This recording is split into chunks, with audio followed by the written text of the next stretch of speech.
That's a good one. That's a good one. Oh, God, it's a toad, son. It's a f***ing toad, dude. Let's go. I wake up to a little bit of drool on my pillow, feel like it's gonna be a bad day. What is going on, OneCast fishing fans? Fishing Friday once again. As you see, it's just Trey and I in the studio tonight.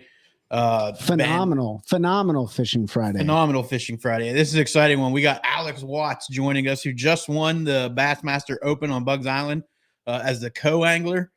So we're going to talk to Alex. He's gonna talk through that. If y'all have questions or anything, obviously feel free to ask them. We're going to bring him on here in a second, but yeah, so Alex won that. And then I have a couple notes just real quick. We talked last week about heavy hitters. Alton Jones Jr. ended up winning that. So him and his dad have both won one of those, which I thought was pretty cool. And then Powell Kemp won the pro side of the Bassmaster Open there on Bugs Island. He's a local guy, has won a bunch of stuff. So hopefully he's going to fish all three. And didn't just go in there to cash a check and be gone. But I would think if you won one and qualified, you would fish. Punch his way to the classic, dude. You got to fish those other two though. So I'm gonna bring Alex on, and we'll talk with him. What's up, Alex? What's going on, man? Alex Watts. Yeah, what's going on, y'all? What's going on? Glad you were able to join us. I know you're getting ready to fish another tournament. Yeah, but we wanted to bring you on because for everybody listening, I'm sure you listened to Alex's episode. Alex is with Missile Baits. He also worked previously with Z-Man. So we talked with him about Missile. And in that episode, we just a little bit got into fishing as a co-angler in the opens. He talked about fishing, what is it, Division 3 they call it now, I believe. Yeah. So I guess it was the Northerns before. So yeah. What used to be the Northerns. And Alex went out there and won the first one, fishing as a co-angler. So that's 6 fish over 2 days, which is a limit. Co-anglers can only keep 3, and I think it was 19.3, right? Yep, that's right. So that's a good 6 fish limit on Kerr, Bugs Island. It don't make no never mind. That place was fishing tough, dude. That's right, Brian. Luke Palmer won the elite on Santee, correct? Yeah, so Alex had 10 pounds on day one, which was more than a lot of folks had for the day, and that's not a knock on anybody that's fishing. All those guys and gals are great. Bugs was fishing tough, but let's just start with you figured day him out, one, dude, because you got something going that day. We were able to bring 10, 13, I believe, to the scale, something like that. You had day one. Yeah, that was cool. There was another guy behind me that had 10.3. And he was tight, but the rest of the field, it was like 7.5 pounds and below. So I felt like comfortable, not crazy comfortable, but, comfortable enough heading into day two. If I could, sack up 6 to 7 to maybe 8 pounds, then I'd probably be able to pull it off. But, the other guy right behind me, he's a hammer too. He's been fishing the co-angler stuff for a while, and we talked a little bit at weigh-in, and he's a stick too. He's been doing it a long time. So I was a little nervous sitting there at the bait tanks or the fish tanks. And, I had to sit there for like 2 hours. My heart was beating like probably 120 beats per minute for 2 hours, just waiting to weigh in. You couldn't even drink a beer. No, man. That's just I'm doing it now. What a travesty. So go ahead. I was going to ask you can we rewind before you even touch the lake? Yeah. You're in the Virginia area, correct? Yep. Yeah. So before you started day one of the tournament, which started on a Wednesday, day 2 was a Thursday. That was the last day for co-anglers, and day 3 was Friday for the boaters. What did you do to prepare for the Derby? So I practiced Monday and Tuesday. We only had half a day Tuesday to practice. I went with 2 guys that are Missile friends. Rich Ortiz was one. He's a bomb squad member of ours. And he ended up actually bombing the second day, and I felt bad for him because he had like 7 fish on. He couldn't get in the tournament on the second day. And that happens. You run through fish, and some of them eat it good, some of them don't. And then day 2 practice, I practiced with Chris Kingery from 44 Tackle. He ended up getting on some fish. I kind of learned some stuff both days, shallow, that really helped me during the tournament. And both were, great guys to go practice with, helped me learn a little bit. And I was appreciative to they let me on the boat. So, so during your practice period, and I'll talk about the negotiations with boaters in a minute, but during your practice period, like what did you, now that the tournament is over and stuff, what did you figure out? So when we went shallow, which I was hoping what I would do, I noticed that they were really keying in on some certain colors. I was throwing a Missile Morning magic worm on a floating worm setup, basically just wacky rigged. And I noticed that the longer I left that worm in the strike zone, the more likely those fish were to eat. So I went up and fished just kind of buck brush, flip the bank, lay down trees, just kind of seeing what held the most fish, the bigger fish. Rich and I went to a place down in I believe it was Mid-Lake, I think Grassy Creek. I went down there and we threw that floating worm around a little bit, and I got like 3 or 4 bites in about 20 minutes. So that keyed me in. I was like, okay, I'm going to put this down, try something else, because I'm probably going to try this when I get in the tournament shallow. And that ended up being what I caught my fish on. I tried some other stuff, like dragging the Carolina rig just in case I went deep. I tried throwing a shaky head. I tried throwing a Cinco. They just didn't bite that stuff as good as I wish they would have. What I really tried to do was prepare myself for whatever draw I got. Cause there's all kinds of different anglers in these events. There's guys that like to be offshore. There's guys that like to live scope fish from brush piles. There's guys that like to go shallow. There's guys that like to flip bushes. So I tried to prepare myself for, whatever I was presented with when I got with my angler. So that's what I did. That's a huge consideration. I've never fished as a co in any events like that, but that it's so hard to build that into your calculus because you have no idea who you're going to get on day 1 or day 2. Yep. So that's something for everyone listening. Like you got to be able to cover all water depths. Yep. And you're limited on how many rods and how much tackle you're going to be able to bring. Yeah, 100%. So I brought enough stuff for. This is Tristan, by the way. This is what's up, dude? Tristan? This is Hunter's son, the guy I'm staying with this weekend for the Big Bass Tour on Smith Mountain. It's something I think that's really important. You've got to be able to prepare yourself for and give yourself time on any body of water, and just kind of figure out, what each type of fish is eating. Like your post spawners that are deep, that have already spawned out. Your brush pile fish that are post-spawn, pre-spawn, we were in all parts of the spawn at that lake, like we had a full moon coming up. We had different weather conditions that we were practicing throughout practice and in the tournament. So I think it's important to really be able to prepare yourself for any sort of situation that you're presented with as a co-angler. Yeah, you got hit with the high water, the falling water, you got a little bit of everything. Hurricane winds. Yeah, hurricane winds on day 1. We were actually, I did a media ride along with Destin on Tuesday. Destin Demarion, for those who don't know, he's been on the show. I'm sure everybody here has an idea. And it was pretty windy Tuesday, but we it's funny you mentioned about Grassy Creek because that was kind of where he focused because it was an area of the lake that he hadn't practiced yet. Yep. So we launched down there and he shook probably 15 pounds off on a floating worm, and then just kind of moved on. And I don't know if he ended up going down there in the tournament. I haven't had a chance to catch up with him other than some text because he was trying to get back to his family with the EQs. He's been running rampant, so he's trying to get home and spend some time with his wife and daughter. But it's cool that you were able to find that. Was it the mini magic worm or were you fishing the full size? The full size, that 6-inch. I think the bigger profile, one, they could feel it or see it or whatever it was. And it just gave them something bigger to target, when they were going to eat. So, and what color? Missile Morning, the pink Missile one. Morning. Yeah. Yep. Yeah. That's crazy. It sounds like bed fishing, man. Like not seeing them, but they're on the bed. I mean, that's how it's been lately on a lot of these lakes is we just came off the water. I told you before we started and I literally brought a Texas rig in and wrapped up my son's line and my line. And I'm sitting there trying to untangle it. And then all of a sudden he has almost a 5-pounder on and it sat there for, almost a minute. Brian asked a question we'll push this to you, Alex.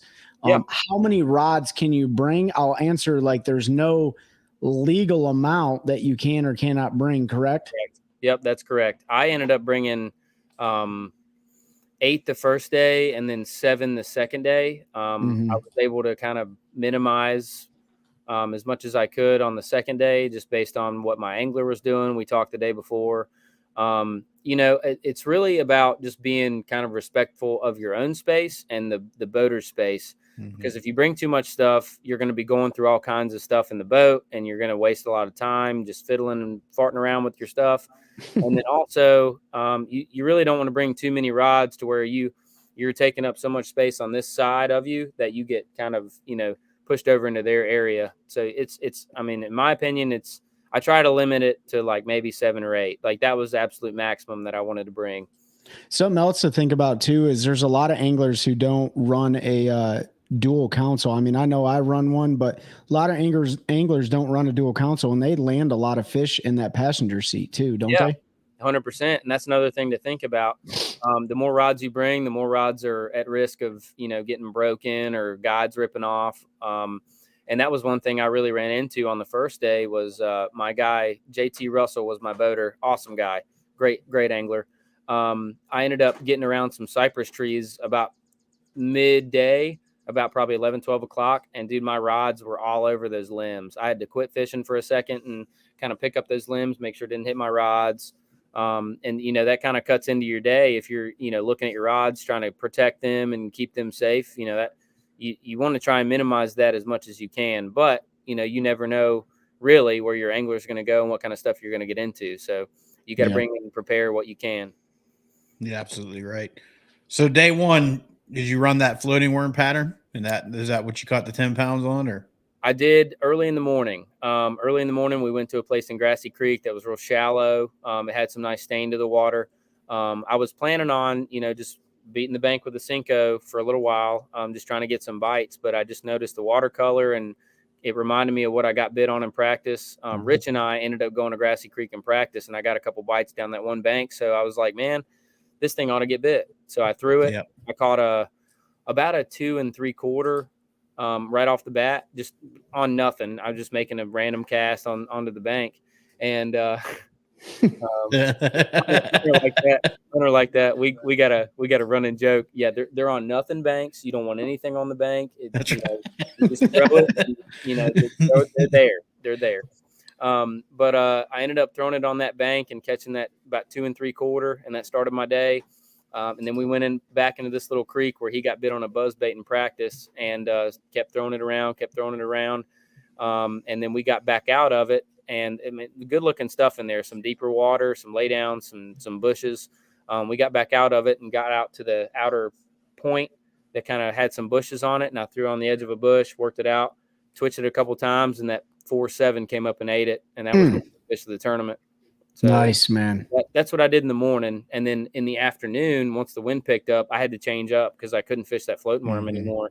And then we also changed areas. So I had to do something different. So I picked up a spinnerbait. I picked up a Bassman, one of those compact, the mag willows, or I think it's like some kind of adjusted willow blade. And then I had a Colorado blade for the smaller blade, and put a spunk shad on the back of it. And I think that was really important to getting bites behind my angler, because I did something a little bit different than he was doing. That spunk shad gave me kind of like a little quiver in the tail on that spinnerbait, and I was making the same cast he was on certain casts, and I ended up catching a few fish from it. Yeah. Awesome. I'll tell you, if I was fishing behind somebody, which you are then the entire day, a spinnerbait, in my opinion, is lethal for even when there's not wind. I don't really throw it when there's not wind, but like it is such a great bait that you can throw at all depths of the water. And usually 1/2 ounce is my go-to, because it just, I can cover water with it. I can fish it shallow. I can let it sink.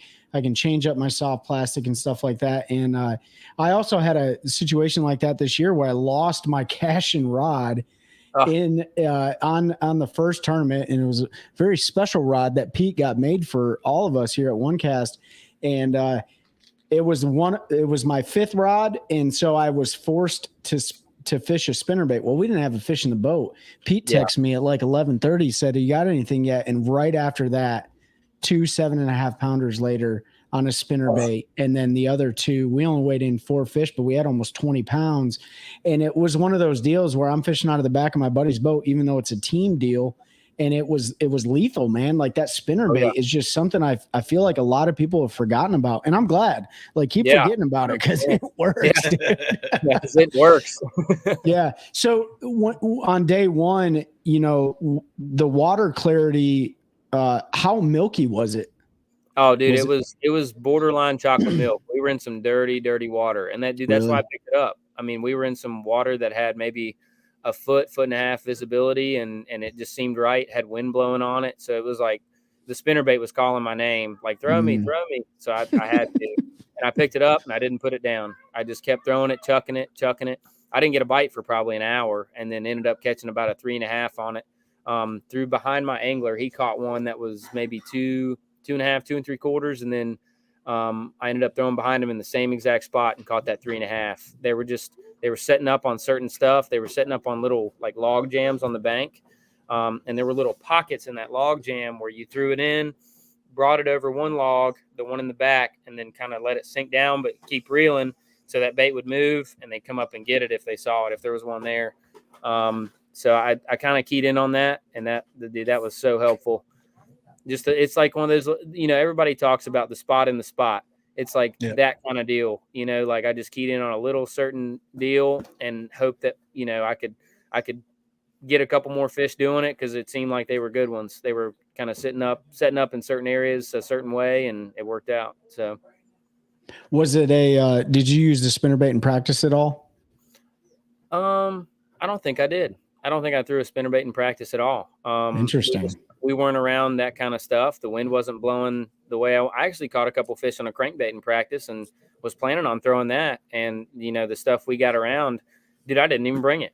I didn't even bring my crankbait. I got bit on it in practice. I didn't bring it.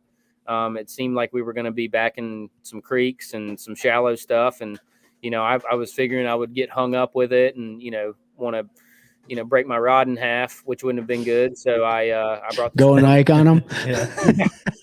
Yeah, never give up. That's right. That's right. So I brought spinnerbait, and it ended up being the deal. Yeah. So did you have a limit pretty early the first day, right? And then you were able to upgrade a couple times? Yeah. So I didn't have a limit yet until about 11, something like that. Okay. We ended up doing that shallow deal first, and then we went to more wind-blown stuff with the spinnerbait. And I got those 2 good fish first thing in the morning Wednesday on that floating worm, and then we did the spinnerbait deal, and that's where I got my – I got most of my bites doing that the first day, just because the wind was blowing. I think it set the fish up the right way. So. Yep. Yeah, there's definitely some wind. Did you have an early check-in or a later one on day 1? I can't remember. It was like mid timing. It was like mid-flight. Yeah, it was like mid-flight. So yeah. And then the second day it was the same way. It was about 4:00. So that's when I sat there the whole tournament.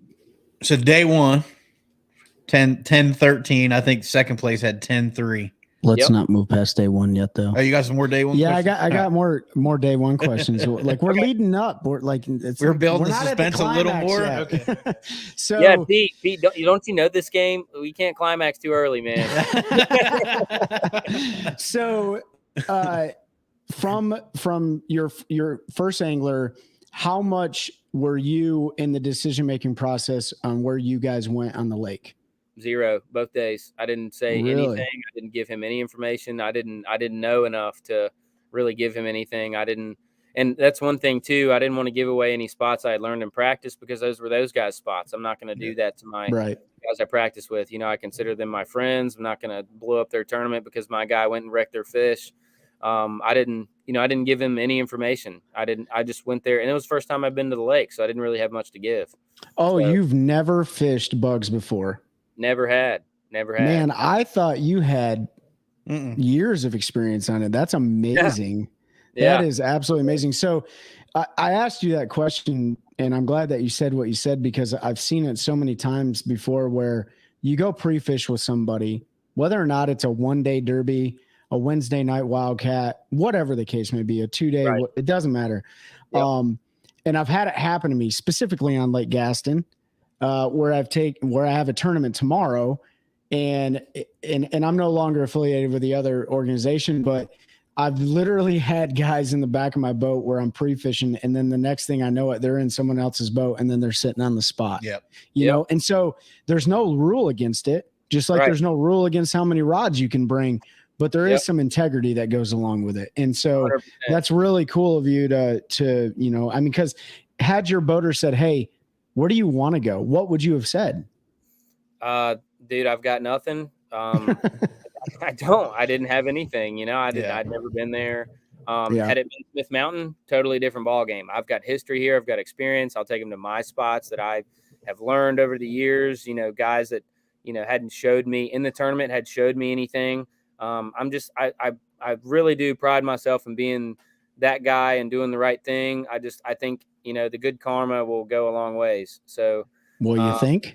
Yeah, apparently. Yeah. a little bit more Miller Lite change in your pocket and some hardware that's only all of us wish we had. You know what I'm saying? So, last question on day one. Anything crazy happen? Like any, you know, like I pooed my pants, or like, you know, or anything crazy where you're like, oh my gosh, I can't believe that happened. How was that ride back in too? That dude, I was riding in a nitro too. That dude, it was fun. But no, not crazy. The only thing that was Hunter's cracking up over here. We got a story we can get to later on in the in the end of the podcast. I got to tell you. Yeah, well, I think we'll do it on camera. It's a good one. But yeah, day one, no, it was really nothing crazy. My boater didn't have his limit until 3:30. That was crazy. That blew my mind because I mean he was around the fish, and it blew my mind he didn't catch him. You know, he was throwing the right stuff, he was doing the right things. He was, just didn't catch him. So was he spinning out? No, he didn't spin out at all. He was really confident in what he was doing, and he's a young guy too. You know, I would have probably spun out a little bit, like, damn, these fish should be eaten. You know, all right, let's go check some more stuff. But no, it didn't really spin out. Did a great job keeping his head down, grinding. No, it was nothing crazy on day one, but we'll get back to that on day two. I did have something crazy happen at the end of the day. And your last question for day one, did your boater, after you started catching more fish and bigger fish than he did he be like, okay, I need to start throwing what he's throwing? Or did he stick with his game? Yeah, he started throwing the floating worm too. I was gonna say it don't take a genius when the guy behind you catches 2 4-pounders. There's no he was like, he was like, once you get your third, I'll start throwing it. And I kept throwing it. And he's like, maybe I'll go ahead and do it. Yeah, he didn't want to miss an opportunity, so he picked it up too. Yeah. Well, that's all I got for day one. So day one weigh in, you had 10:13, and I think second was 10:03. Yep. And then the rest were around 7, somewhere around that. I didn't go back and look exactly what the weights were, but so that night, for those that don't know, with a open BASS with a co-angler, you draw a different boater for day two. So anglers fish day one, day two. It's random draw. So I don't know if it's the same timing or whatever, but you get your boater information probably around 6:30 or so. Yeah. And so I'm just curious, before we get into day two, how'd that call that evening go? Were you like, I'm leading this thing, or did he know already? Kind of like, yeah, no, it was awesome. He was so my day two boater was Teb Jones. He's a Florida guy. He grew up in Mississippi, fished Mississippi all of his life. But he's fished. I think he qualified for the Classic one time through the Federation, and then he ended up fishing a couple more Federation tournaments. I think 3, and was a runner-up. Like he was second or third or something like that. So really, really impressive angler. Super nice guy. I called him that night, or he called me that night. There's a spider here. Sorry. No, you're good. I don't like that. But anyways, are they flying around on their web? Yeah, I guess so. He was, dude. They're everywhere. It's that flying spider time of year. Yeah. Anyway. But yeah, that call that night, it went well. He was super even keeled. He was like, man, I caught 8 or 9 pounds the first day. I'm around some fish. I'm fishing shallow. and we're probably going to do that most of the day. And I said, man, I love hearing that. I caught him shallow today, so I'm happy you said that. And he said, yeah, so how'd you do first day? And I said, man, I'm in the lead. So I'd love to at least have a shot to be able to pull it off. And he said, well, you'll be around some fish. So I said, okay, cool. I appreciate it. So, I got in the boat that morning. We talked and got to know each other a little bit, and, cool story. He drove an Allison boat, and I don't know if anybody watched. Yeah. Fast. Dude, those things fly. And let me tell you, they are soft touch. Dude, those things are comfortable. Dude, I sat the whole run that morning, in the morning. I sat with my hands in my pocket. So I had a big jacket on, had my hands in my pocket. My feet were crossed, just propped up on the where the console should be, right there in the in front of me. And dude, I sat there with my hands in my pocket the whole time, never grabbed the oh shit handle or anything. Like, just sat there and was relaxed. It was the most comfortable boat ride going 80 miles an hour that I've ever been in. Wow. I've always wondered how they rode, so now we know.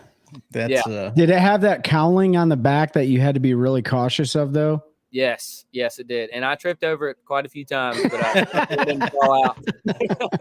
Yeah, for anybody that doesn't know, if you look up Allison boats, you'll see what Trey's talking about with the cowling in the back.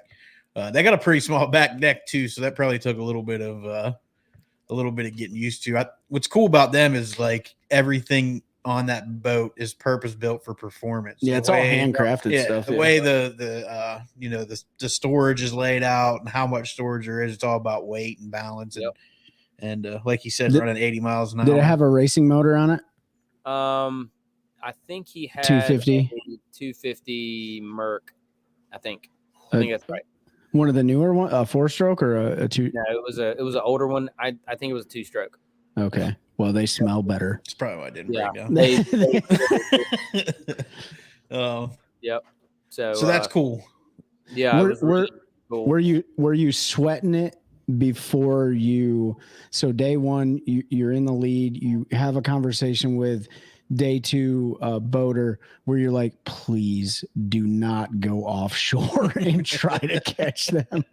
Yeah. I was definitely sweating that. I was getting back to the house where I stayed. And I was, I hadn't called my boater yet. I was getting, done. Everybody was texting me, hey, you got the lead. Nice job. I was trying to, get all that situated. And then he calls me and I'm like, here we go. And, and he answered the phone. He's like, hey, is this Alex? Yeah, this is Alex. Hey, I'm Ted. What's up, man? Hey, good. So I was like, so what are we doing tomorrow? Like, what's the deal? Cause I want to know right off the bat. Yeah. And he said, well, I'm going shallow. And as soon as he said that, I was just a wave of relief just came over me. I'm like, yes, I got a shot. I was gonna say, it had to be the weight of the world coming off your shoulders. Yeah. So that was good to hear. I was going to have to re-rig like everything I brought if I was going to be deep or, got a live scope guy or something. So it was definitely a sigh of relief when I heard him say he was going shallow and what he was around. And that, I guess I'll go into it. He was around some gum trees. So gum trees are like the deal down there. You get that water up where it gets around those roots. That is the deal down there. He was in Mill Creek, which is out mid-lake. It's close to Grassy, just down a little bit further. And we stayed there, until 3:00. Really, we stayed around there in that area. We fished those gum trees. We fished lay down trees, and a really key fish. He actually gave me this fish. He told me, all right, so there should be a fish on this root ball back here. So go ahead and throw at it. And he didn't throw at it. And I said, okay. So I threw at it, threw my floating worm in there, and it was one twitch, and a 3-pounder comes up and eats it, and I set the hook. So that was super, super cool of him to give me that first one. I mean, obviously he was assuming, there's fish in the area. We're going to catch them. He's not worried about it. He actually ended up catching 2 fish, and he gave me that first one. And I don't know. I don't think that third fish was really going to help him, and he didn't know he wasn't going to fill a limit, but super, super cool of him to, tell me that, hey, cast over here, there should be a fish there. And there was, and it helped me a ton. That I only caught 3 keepers the last day. Only caught 3 keepers. I caught probably 10 fish all day. Only 3 of them kept. And that was a very, very key fish for me. Were you there with the floating worm again that day? Was that where your fish came from? All day long until 3:30, and I'll get into that in a minute. Yeah, we'll get there. But through the floating worm all day long, around those gum trees, around laydowns. Actually, in that same pocket, we went around to a section of gum trees that had a little bit deeper water. The water looked really good. Had a little bit of stain to it. I made a cast off the back of the boat that he actually had made before, and didn't catch a fish. He told me it was the same cast, but I made a cast off the back, just kind of, bombing one out, just hoping I can run into something because it looked good. And that was where that 4-2 came off of. I made one twitch and let the bail out because the boat was moving forward, and then picked up and she was on it. And so I set the hook and one comes up. I'm like, man, that's a good one. I'm going to need that. So I got her in the boat, and she really held down the sack on the last day. Yeah. So, for everyone listening, nets or no nets? No nets. No nets. It's not like FLW. Yeah. It's not like the Toyota series. There's no nets, and Bass keeps it pretty consistent. Yep. Yes, they do. There's a level of respect that goes along with that, because anybody bringing a net, you've seen, those fish that come off right in the net. Dude, that happens all the time. And those guys that fish the Elite Series, the Opens, any of the bass stuff, that's allowed. So, that fish that comes off in the net, that one's coming off in the water. That's so right. The respect there, you got to play that fish. You got to really hone in your fighting the fish skills to get those fish in the boat. So. Yeah, and you see it, like you said, that you see it with the elite guys with the coverage, how many times they get them there to the side and reach to grab them thinking it's done, and then you just see that that bait come out, and then that fish is gone, and they're sitting there heart broke. Yep. It is. It's a whole different game, and it's fish. We're talking Fishing Friday, so that was one thing. I was watching some of Milliken's videos, like leading up to him fishing the Opens, and he took his net out of his boat like 6 months ago when he knew he was going to do it, just to get used to landing fish with that one. Because we use it as a crutch. Get them to the boat as quick as you can, get them in the net, and get them in there. Yeah, and you're good to go. And like Alex said, you really have to learn how to tire a fish out and keep pressure on it and all that good stuff to be able to land it by hand. And I imagine as a co-angler, so.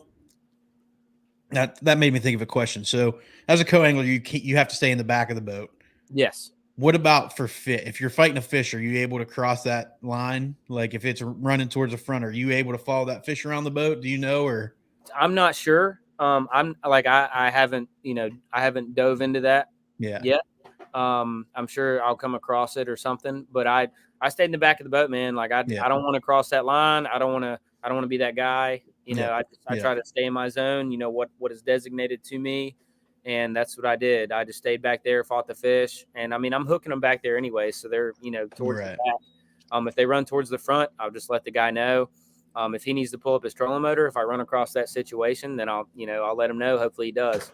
Yeah. So that would be what I would do, just because that's what we're, told to do, instructed to do, and, are expected to do. So that's what I did the whole tournament. Yeah, absolutely. And I think you see it a lot. You see when you see videos of guys like Ike, we'll use him for example. There's other ones, but when they're running all over the boat, that goes back to what Alex was talking about with having to tire that fish out. Like they're going to let that fish do what it needs to do without putting too much pressure on it. Yep. So John, John's another one. If he's got to go to the back of the boat with that fish, that's where he's going. Because you don't want to put too much pressure on them. If you don't put enough pressure, then they have an opportunity to throw the hook. It's really a balancing act. So it's not 100%. It's not showmanship when they're running around the boat with those fishes, because that's what they have to do to do things the right way. Yep. So you're sitting on like 8 pounds, 7 or 8 pounds with your first two. Yeah. I was sitting with about 7 pounds, almost on the dot. I didn't realize that. I put in Bass Track that I had like 5 1/4. I didn't want to overshoot it. I don't want to be that guy either. I don't want to overshoot and, oh, dude, I cracked the sack, and then come in with like 4 pounds, So I undershot a little bit from what I really thought I had, just to give me some breathing room.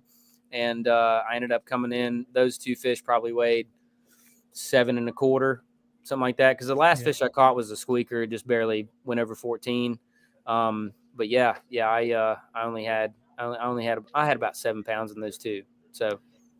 Yeah, because I was watching Bass Track, for you and other friends we have fishing. And when I kept clicking over the co-angler, you were there, but it was like, man, he's only got like 6 pounds, I think is what it showed in there. And like the weights are super close. And Pete was texting the group and he's like, Alex has a really good shot at winning this thing. And I'm stuck at work just crying. Yeah. And I'm like, what is going on? And so like, I'm like rushing to get home to see if I can watch it and stuff like that. And I was waiting forever. Just like you were. We're going to get there. We're going to get there. Yeah. So you got them first two on the floating worm. And then it sounds like something got a little bit wiry there in the afternoon. Yeah. So I used the floating worm all day, and I ended up changing around. I threw a Texas rig. I threw a Cinco, just, try to get that bait down a little bit more because it seemed like the fish were moving a little bit deeper throughout the day. I got one bite at the end of the day, probably around 2:30. It was off of some real big boulder rock off of these secondary points. And I ended up trying to set the hook, and it just wasn't there. So, I was kind of stressing. I'm like, man, I need one more. I need to get rid of the squeaker. I really do. So my boater was like, man, I got this place. We can go hit it for the last hour, last 30 minutes. It's a top water spot that, we'll only get maybe 1 or 2 bites, but they're going to be the right ones. I said, well, it's up to you, man. Let's do it if you want to do it. And so he was like, yeah, let's go over there and do that. So we went and did it. And this was the thing I was talking about earlier. This is the crazy thing. So we get there. He's throwing a whopper plopper, and I'm throwing a buzz bait. And this is a buzz bait that I actually had some recent luck on Smith Mountain. I caught like 22 pounds in one day for a practice day, and I still had it tied on, and I just went to town with it. I was beating the bank, reeling it in, making a cast, reeling it in, making a cast. And I went down this one bank. My boater threw a whopper plopper, and he was throwing kind of off the bank. So I got right up in that grass. I got as close as I could, trying to keep the bait from getting snagged. And I made this one cast. It was, pretty close to the grass line.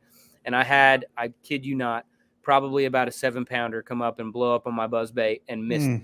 And I was like, man, that fish would have blown this thing wide open.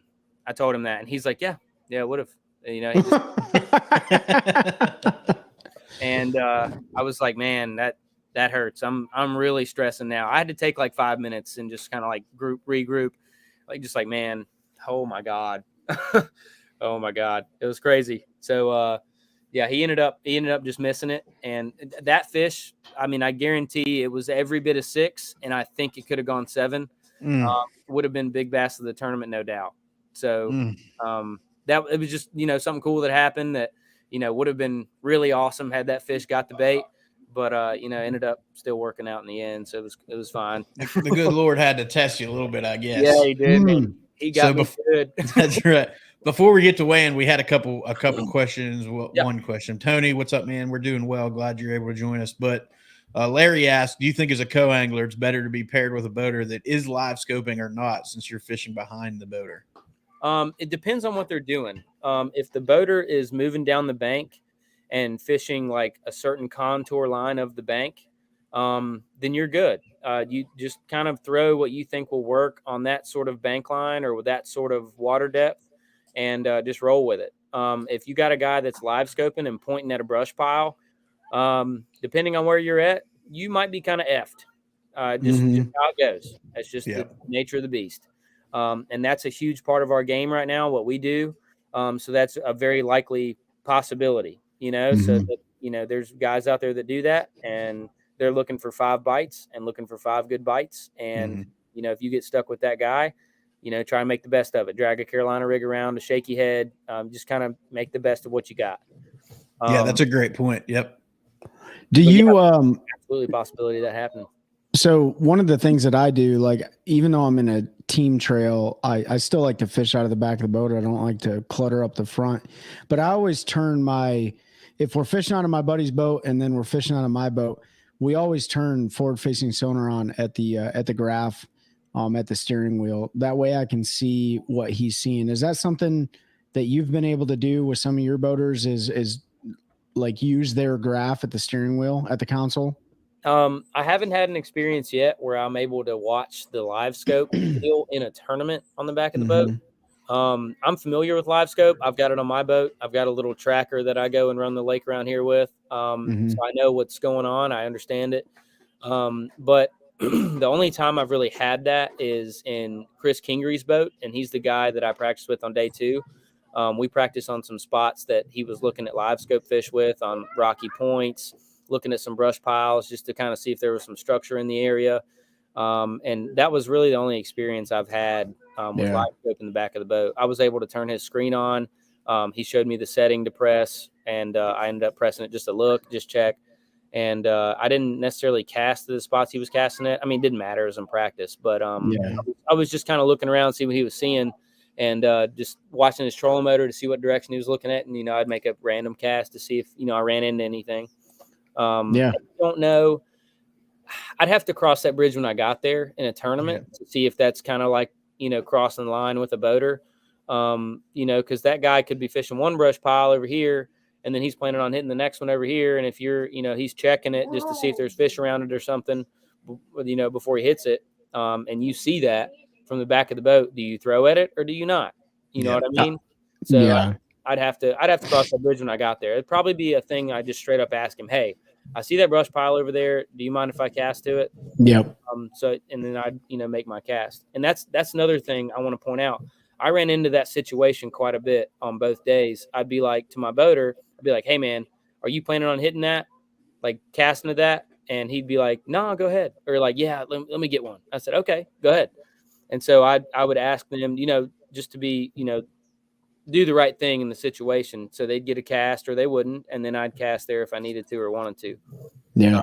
And I'm serious. I think that's really important in doing it the right way, because I think the karma points really pay off. Yeah. Oh yeah. I mean, integrity and effective communication go a long way.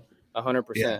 So we've built the suspense. Now you run back in, you get your fish, you get to the line at the tanks, and it sounds like Bass said, hey bro, you're going to have to wait till the very end of this bad boy to see if you get to take the trophy. So we'll get into your emotions, but I checked in, was looking at who was at the tanks, and you weren't there. And I'm like, man, is they ever going to let him weigh? And then the guy emceeing, I can't think of his name right now, but Hank. Yeah. He said, Alex has got to wait till the end. And I'm like, man, this joker just started. They've only weighed like 10 people. I thought he's zero. They were like, he's sitting over there and he's got to wait till the end. So I started texting them guys. Like, I think he's got a shot.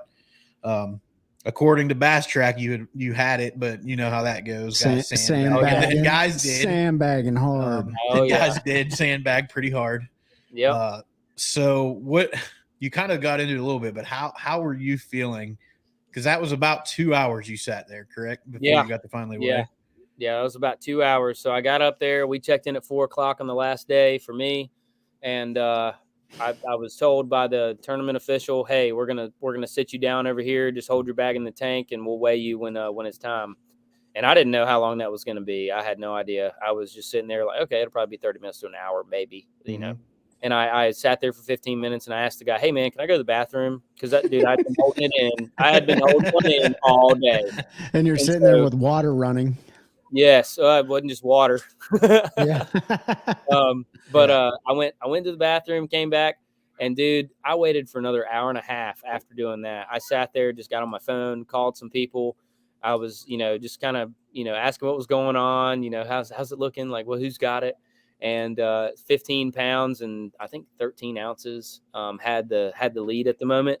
And it at first I was getting real stressed because I'm like, man, somebody could come in and crack a sack on the co-angler side. Like somebody could have like 11, 12 pounds and just blow it out. If it's one of those guys that had like 7 pounds or something, I'd be tight with them. So I'm hoping for the best. And the later the day got on, the less and less stress I had. I wasn't quite as anxious about it. I started to feel calm. I was like, I got it. I did it. I think I had it. And I thought I had 17 and a half to 18 pounds. I was trying to play it down as much as I could in my head. So I was thinking like, man, even at the worst, like I think I got it. Mm-hmm. And for that 2 hours, I had my heart rate was probably 120 beats per minute for that whole 2 hours. Like my heart was pumping, just beating out of my chest. At one point I looked over at my angler because he sat around and watched the weigh in, and, you know, he was going to take me back to my car and get me situated at the end.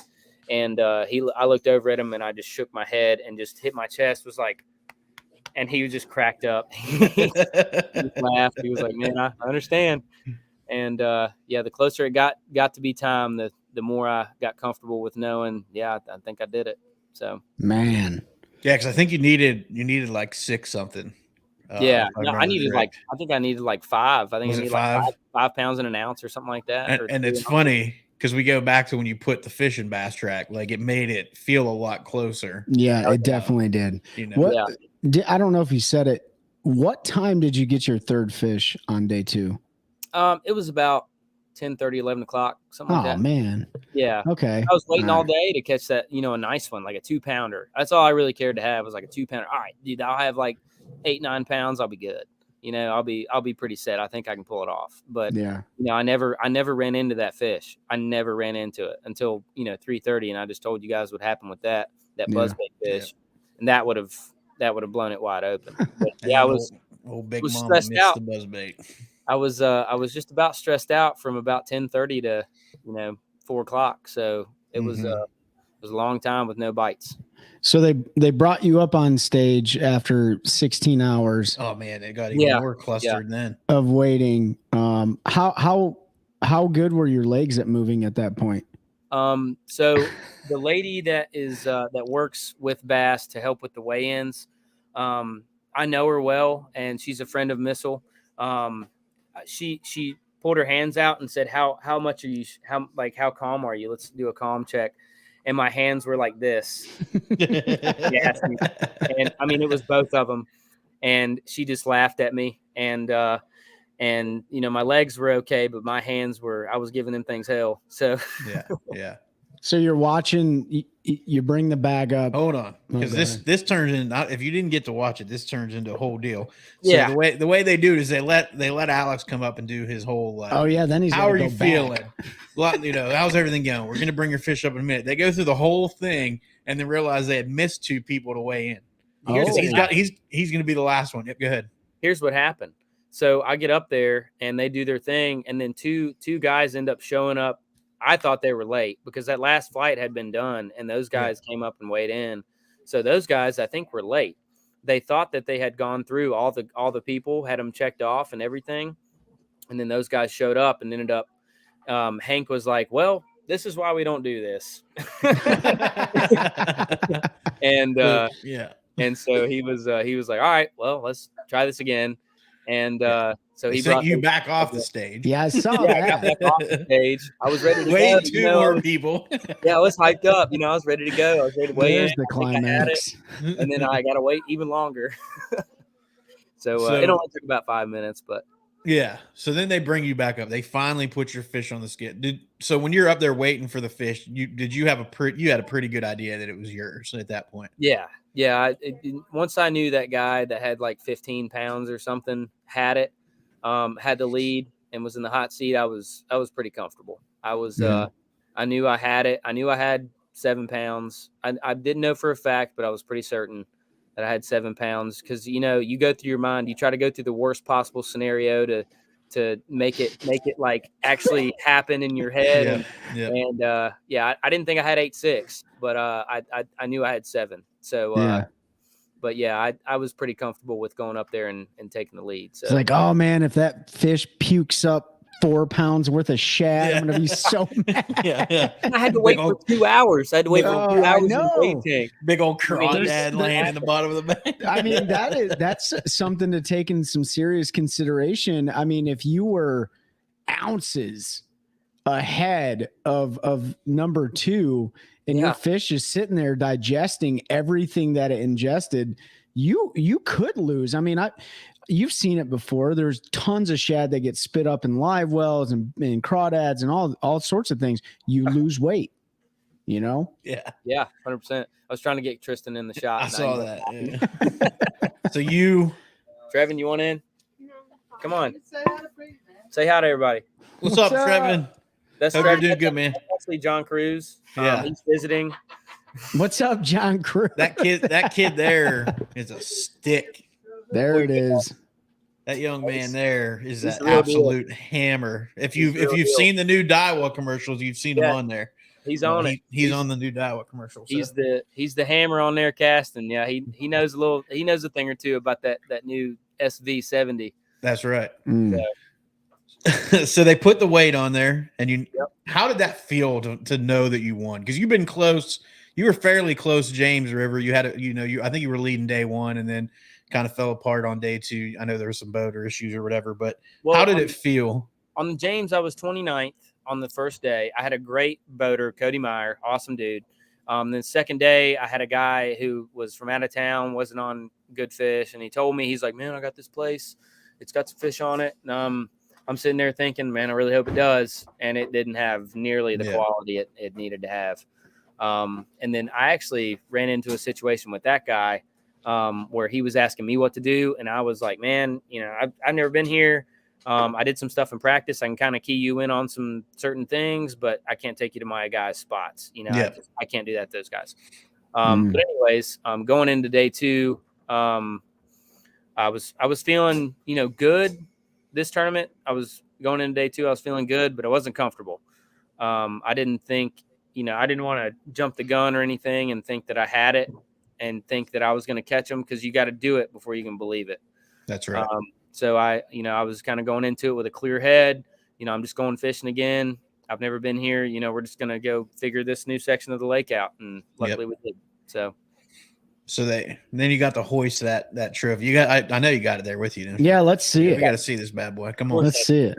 There she is. Boom. Champion. Bugs Island, Clarksville, Virginia, 2023. That's it. And now you get that piece of hardware. That's right. You get that piece of hardware for forever. And that's, man, what an accomplishment. And it was cool for me. Like I was blowing them guys up when you were getting ready to weigh. I'm like, he's about to go on. And then they pulled you off, and it was that whole debacle. But to have you come on like 3 weeks ago, we talked about the event. We were like, man, we hope we get to see you lift a trophy, if everything, and to have it come together the first event, it was definitely cool. Maybe we just need to do a podcast before every event. We might. That sounds good. Let's we might do need that. to. Yeah. We'll never have a scheduling issue ever again. That's right. So you get the trophy. Pretty good payday there as a co-angler. Yeah. Congrats, Josh Watkins, MPFL Pro. So congratulations, bud. That is awesome. Man. I appreciate it. Yeah. Thanks, Josh. Josh has been on the show. He's with the Army Outdoors team. Great guy. Heck of a fisherman himself. Getting ready to come to old Shanty Koopa. That's right. We're gonna head down there and check that out. Yep. But man, I used to fish down there a bunch. I love that place. Well, send Josh all your waypoints. Just kidding. No information rule. Stay out of my spots. That's right. Earmuffs. You can do whatever you want, just not in my spots. Yeah, I've never fished it before. So where's the trophy going? I saw John. He said, no, don't do that. We won't, Josh. We promise. We won't, Josh. We're tracking. You're good. Appreciate that. John said, bring the trophy back to the Missile Baits compound. Yeah. Where's it going? Is it going to Missile Baits, or is it going to the house? It's gonna go to Missile Baits first. I mean, I gotta attribute the win to it. I mean, 100%. I caught him on it. Yep. It's what I sell it, I do it, I live it, I fish it. Like I gotta put it there first. Eventually, once I run out of room on my desk, I'll put it at the house, put it on hopefully like a shelf or something in the garage, and hopefully by that point, I've got a couple more hardware pieces to put up there. So that'd be cool. Yeah. How cool would it be, since we're doing this live right now, that you turn around and win something tomorrow? Or it's a 3-day derby, right? Yeah, it is. But today was the first day, so I only got 2 days to fish. Oh, okay. But you only need one big one, right? That's all you need. Yeah, I only need one big one, and it's got to be an 8-pounder because somebody caught a 787 today. So I really got. Did they really? You need a big one. Yeah, just see you, buddy. Let me give him a hug real quick. Yeah, you're good. Yeah. Good luck tomorrow. That's fine. Let me go to Jordan. I'll grab one and bring Yeah, there's a few of them floating around. But for everybody, I'm gonna put it up right now. It's gonna go out to all the chats. That's a direct link to Missile Baits, to that worm. and the color that he was using. If you want to check it out, I've caught a ton of fish on the worms. I was able to. An error occurred on. That's okay. That's on Facebook. So yeah, it's on. Them. I mean, we're family. So yeah, that's right. So he hooked. I was able to get some samples after they were first released last year. They weren't quite shipped, and I have a good relationship with Alex and some other folks, and he was able to hook me up with a few. Not many, a few. I didn't have many, but I took him out that first tournament, and the bite was tough, and I ended up cashing a check 2 days in a row, and I attribute a lot to that worm. It's a great worm. Really, really enjoy throwing it. Works well. So head over to that link, or just head to Missile Baits. Look at the magic worm. They also have the mini magic worm now, which I believe that's what Brian Schmidt threw a lot in the classic to catch his fish on a shaky head. He threw that mini, just a smaller profile, the same type of floating worm. Yep. But man, it's pretty good payday too for anybody that doesn't know. So if you're considering fishing an open, you get a cool trophy, you get a nice check, you get bragging rights for life, and you get the experience. Alex, I think this is your second year you said fishing as a co-angler. Yep. For anybody that thinks they want to go into tournament fishing as a career, I don't know that there's a better way. We talked about it when Destin was on. We've talked about it with Stephanie Hempel-Pellerin, who's coming up. Episode dropping Thursday. Yep. She talks about starting as a co-angler, getting experience. I don't know that there's a better way where you can go out, you can experience different bodies of water. You can fish with different people. You can learn the way people do different things. It's a really cool program. It's not a huge financial burden to fish as a co-angler. I mean, it's not cheap, but you're not paying $5,000 to go out there and do it. I think it's like $450 or $480, something like that. Yep. Were both the guys that you fished with, were they EQ guys, or were they just fishing Division III? EQ guys. Yeah, both of them. Well, both EQ guys. I think Teb, he wasn't trying to qualify for the Elite Series, but I think he was fishing them all. He just likes fishing opens, and he's he's a great fisherman. He can compete, and he just likes going and fishing against all the guys like that. So but the first guy, JT Russell, I think he is. I think he's trying to qualify. He's got a shot. He's a great fisherman. He's just got to run into the right place at the right time, and it'll be his time here coming up. Yeah. And we talked with Destin at length on the episode when he was on. We've talked to him on live, and I think he said he was talking with Ishman Rowe and a few others, and they were trying to figure it out. And it's like a 58th place or something. It was like 58th. If you can average right around that, you should finish in that top 9 and be able to garner a berth in the elites. And it was interesting when Bobby Lane went up to weigh yesterday. He talked about what a grind it is now to requalify for the elites, just because 100%. Having to fish all 9 points are now king. 200 boats. Yeah, you can't just go out there to waters you're familiar with and win one and top 5 or top 10 the other ones and finish in those top 3 in your division. So there's a lot more mental fatigue, as he put it, to that, because you just end up kind of points fishing. If you're not on it to win, you got to be on it enough to try to salvage above a 58th or 59th place finish. And that's right. You can really only have one bad tournament. And you'll probably see some folks drop eventually that were doing the EQs when they know they don't have a shot. They may save some time, so that pool may drop a little bit. But it's an interesting deal. So Veda said, how many rods did he take, and what lures were the top 5 that you used? So Veda, we talked about a little earlier, but I'll let Alex plug it again. Yeah. So I took 8 rods the first day and then 7 rods the second day. I was able to really, kind of dial that in a little bit, what I wanted to do. So my top 5 baits, I really had 2 or 3. I'll give you my 3, because I don't think I really used 5 very often. My first was the floating worm. It did all my damage on the second day and got my big one on the first day. And that was that Missile Baits magic worm and Missile Morning, the bigger size, the 6-inch. And then my second bait was a Bassman 1/2 ounce spinner bait, the little mag willow type blades on it. And that was in Dirty Shad. That was the color. And one thing I did that I didn't think a lot of people were doing was putting a spunk shad on the back, the new Missile Bait spunk shad in Frosted Purple. That's what I used. I think those were my big 2 key baits, because that's what I got all my bites on. So that really helped me get the weight that I did and catch the fish I did. If I had to pick a third or even a third, fourth, and fifth, it'd probably be a Texas rig, because that was something I threw around just to check. Because we were around some rocks, some laydowns, and there's nothing better to throw around a laydown than a Texas rig. Right. And the I'd say the third and the fourth, because I use these both. Hold on. Bless you. Thank you. Keep it down. I'm trying. But a bless you would have sufficed. I'd said it before you sneezed. But a wacky rig, Senko, or just a Texas rig, weightless Senko. I did wacky rig, but a Texas rig would work just fine too.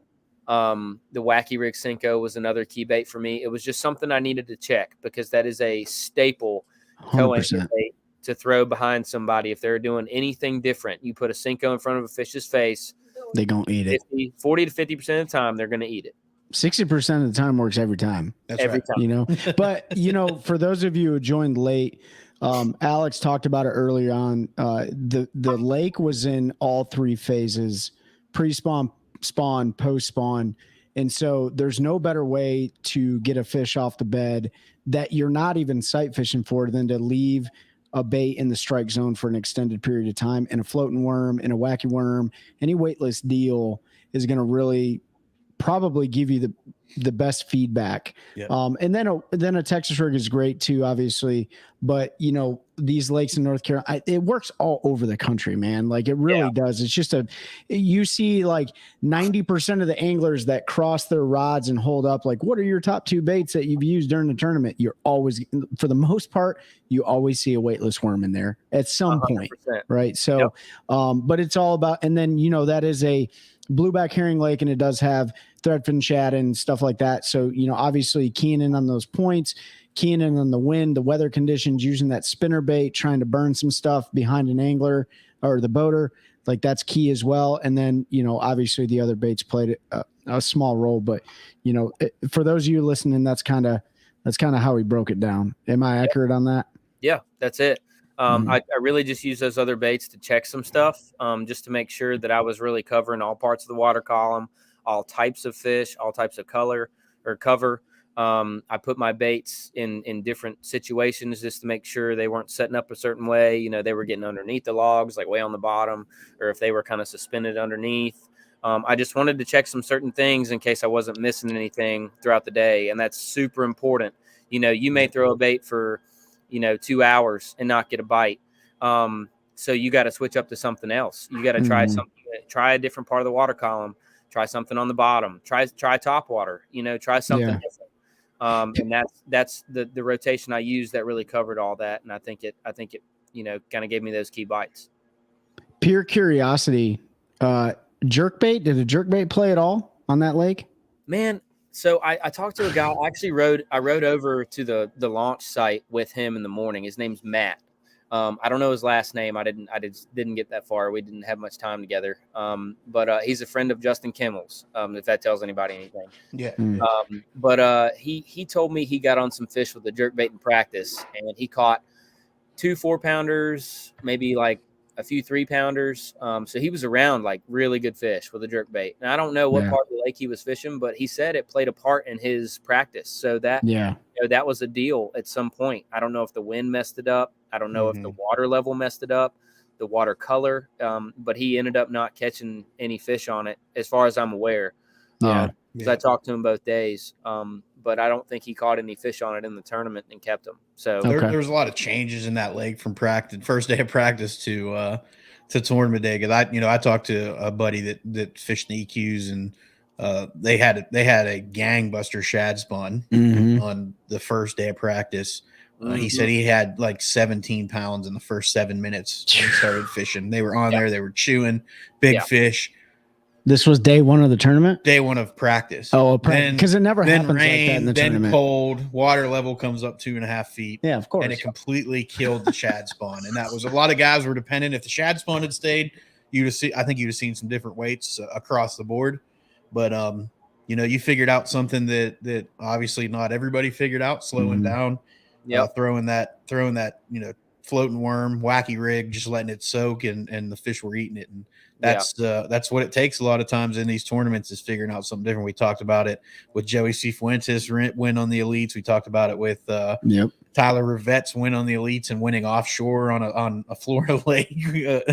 Just with a jerk bait, like amazing. Right? I think the good Lord definitely tests every single one of us in practice, and he's like, hey, this is going to be great, but you're about to experience resiliency when day one comes, because it's going to be so different. And dude, we're super proud of you, man. Like, and it's good to get to call you friend, and appreciate you going out there and crushing it and bringing a W home. You know what I mean? That, so man. It feels good. Yeah, man. It's only up from here now. So that's right. I'd hate to bomb the next couple. Well, hopefully you go out there and win a boat tomorrow, or I guess it'd be Sunday. You'd actually win it. So the Big Bass Tour, I think that's the top prize. So hopefully you got there and whack an 8-pounder. Yep. Nobody else can. A 9-pounder. 9-pounder. Yeah. Get you a little cushion there. The only thing I'm sorry about is that you have to pay taxes on your earnings. Yeah. I know. Don't get me started.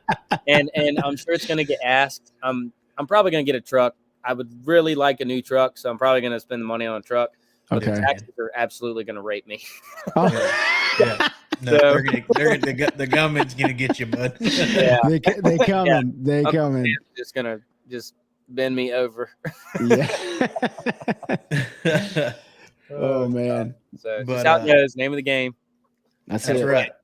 That's it. Anything over $600, you're paying taxes on it, folks, just to let you know. And yeah, we'll talk secrets later. No, Alex, hang out for a minute. We're gonna send everybody off, and then when we end the live, we'll talk to you for a minute. So everybody, Alex Watts just won the Open. Check out missilebaits.store. Mini magic worm. Or I'm sorry, the 6-inch, the full-size magic worm. Get some minis too, because they're a great bait. Hold that up one more time, Alex. Wacky, hold that up one more time. Hold on, let me give you full screen so you get the. There we go. I gotta get that picture. I gotta take a picture. Yeah, Let's man. Go. 2023 Bugs Island Bassmaster Open Division 3 co-angler champion, dude. Super awesome. That's right, man. I appreciate it. Hold on, Alex. Hold on a minute, Alex. All right, everybody. Thank you for joining us on Fishing Friday. Great episode. Veda, he's from Greensboro originally, grew up fishing around here, lives up in Salem now, works with Missile Baits. Larry, lots of good stuff there. This one's going to be live on our pages, so you can go back and watch and listen. If y'all have questions for Alex, put them in the comments even after this. I have a good relationship. We talk pretty regularly. I'll let him know, try to get those answered for you if you didn't get a chance to ask. As always, episodes drop Thursdays at 7 p.m. And then we go live Fridays. Make sure you head over to OneCastFishing.com. Use the code OneCast.